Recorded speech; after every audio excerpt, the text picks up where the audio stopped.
गांव में एक नई शादी हुई थी जिसे सभी लोग बड़े धूमधाम से मना रहे थे।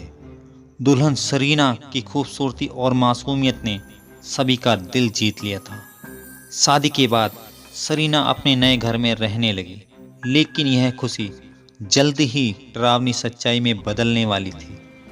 सरीना की शादी के कुछ दिनों बाद उसके पति राजीव ने महसूस किया कि सरीना की आदतें बदल गई हैं। वह रात में अजीब अजीब सी आवाज़ें करती है और अक्सर उसकी आंखें अजीब तरह से चमकने लगती हैं।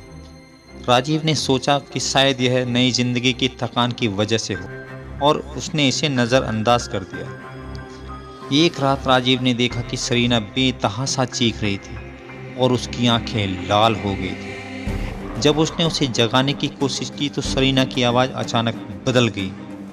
एक भयानक और गहरी आवाज़ में वह एक भयानक चुड़ैल की तरह लग रही थी, जिसकी आंख से लपटें निकल रही थी।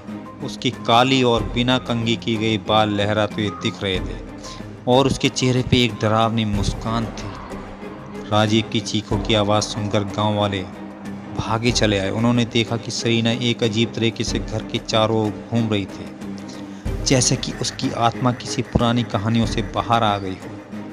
लोगों ने पाया कि सरीना की शादी के दिन वह किसी बदले की भावना से भरी एक चुड़ैल की आत्मा से जुड़ी थी।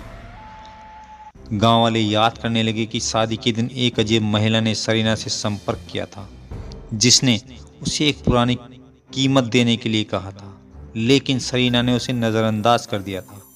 यह महिला वास्तव में एक चुड़ैल ही थी, जिसने बदले में सरीना की आत्मा को अपने कब्जे में ले लिया था। राजीव ने हिम्मत जुटाई और सरीना उसके पुराने रूप में वापस लाने के लिए एक प्राचीन पूजा विधि का सहारा लिया। वह रात भर पूजा करता रहा और अंततः सरीना की आत्मा के साथ चुड़ैल का सामना किया। पूजा के बाद सरीना की आंखों से खौफनाक लपटें गायब हो गई और वह सामान्य स्थिति में वापस आ गई।